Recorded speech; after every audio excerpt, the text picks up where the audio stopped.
Hello, it's Oren Prunkin, and today I want to talk to you about one of the most important qualities a salesperson has. Now, this applies particularly to in-person one-on-one selling, but it actually does apply to more scalable selling, one-to-many and online and digitally as well. So let's just be straight with this. Most people want to make more sales. That sales obviously then creates revenue, and revenue is the lifeblood of all businesses.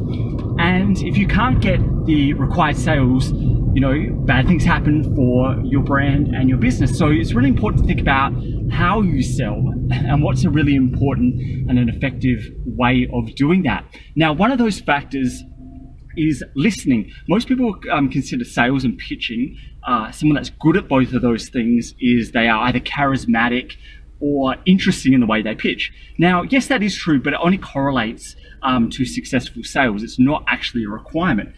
The bigger requirement is the ability to listen. Now, I obviously know that I'm simplifying things here with introversion and extroversion, and I understand, yes, that both of those are predicated on the fact that's where people get their energy from, not necessarily how charismatic people are. Like, for example, I know some introverts that are very charismatic. They just get their energy and recharge alone. Now, just having that backdrop in mind, one of the skills that introverts have, and by and large as a stereotype, introverts are very quiet people. They sit back and listen. Obviously, one of those reasons for that is because they go and get their energy, and expending energy through conversation can be draining for them. And they tend to be better salespeople because they can listen. Now, how does this relate to selling and pitching? Well, first off, most people just go in for the kill and pitch straight off the back. You see this on things like LinkedIn and cold calling and door-to-door sales. They just go straight in for the kill. In some aspects that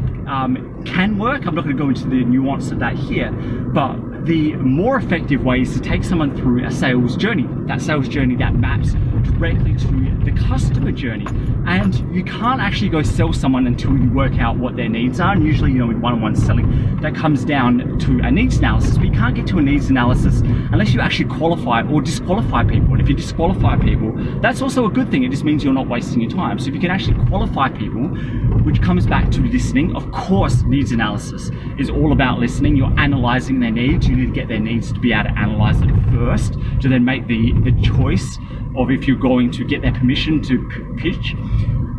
So if you can actually do all of that stuff, listening first, you can work out each waypoint if you can move to the next one, that ultimately when you get to sell and pitch, your sales and pitches are going to work. Now, I like to tongue-in-cheek say that you can get 100% close rate if you do this. Now, there is some truth to that. If you can qualify and disqualify people easily and get rid of those that do not qualify, the quantity of people that move into the next bucket, the needs analysis, are 100% qualified. Otherwise, you wouldn't be talking to them. Same goes with if you can do a proper needs analysis and find out a good match in needs and all the other related requirements and criteria for you to sell, then that cohort goes into the selling bucket is 100%. They have 100%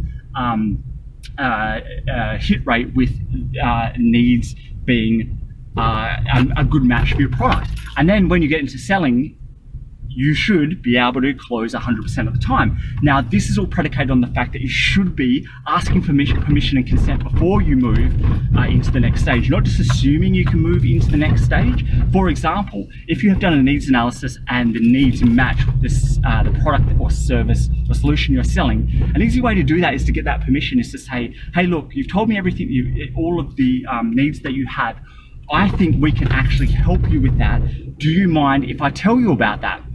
And that permission, asking for consent, gives you the permission to move on and start pitching. If they say no, they obviously haven't moved past that needs analysis. You need to then go back and redo the needs analysis, or you have found that they have now disqualified themselves after the qualification stage and the needs analysis stage, and you can move on and say, hey, thanks for your time, hope you have a great day, and move on without quote unquote rejection.